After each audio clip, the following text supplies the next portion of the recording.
I think one of the biggest challenges that we need to address with the progression of digital ID and the idea of a digital first agenda is how we're going to deal with inclusiveness and questions of digital exclusion.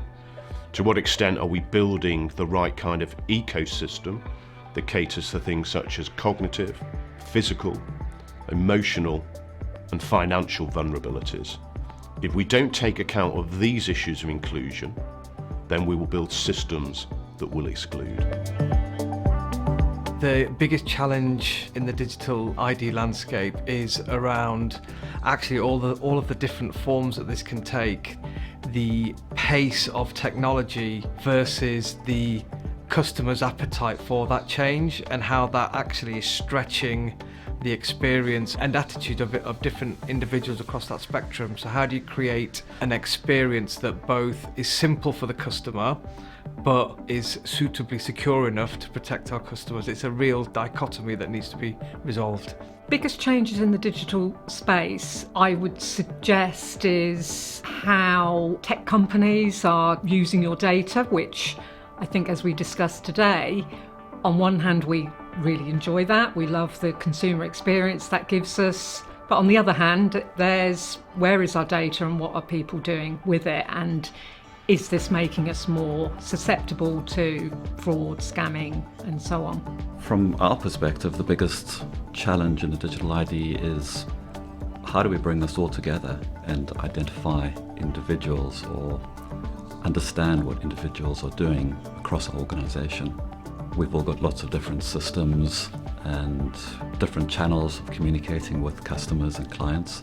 And how do we bring that all together to really understand what individuals are doing, not at a name level, but just at an individual level? How do we understand what they're doing and how can we improve their experience?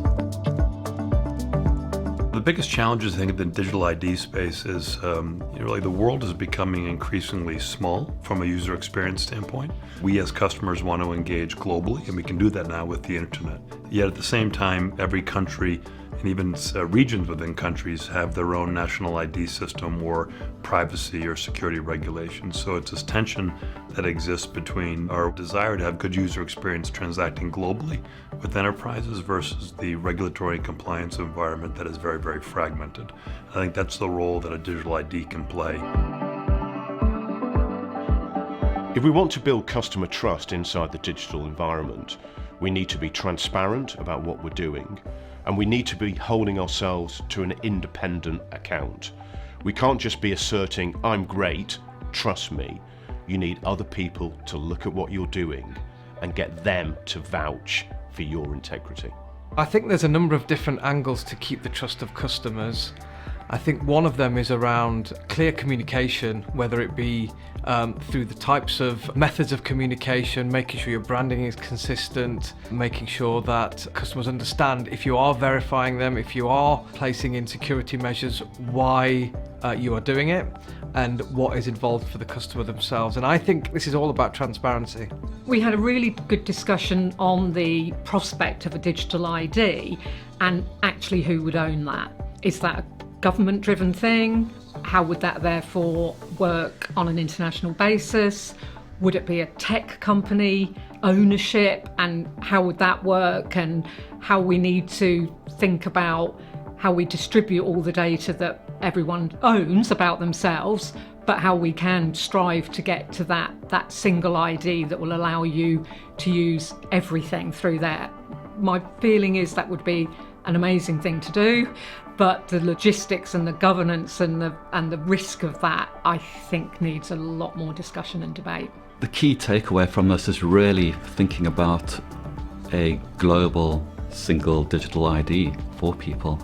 As a company, the benefits from our perspective are super clear, but the conversation made me think about that more from a global perspective, and myself as a consumer.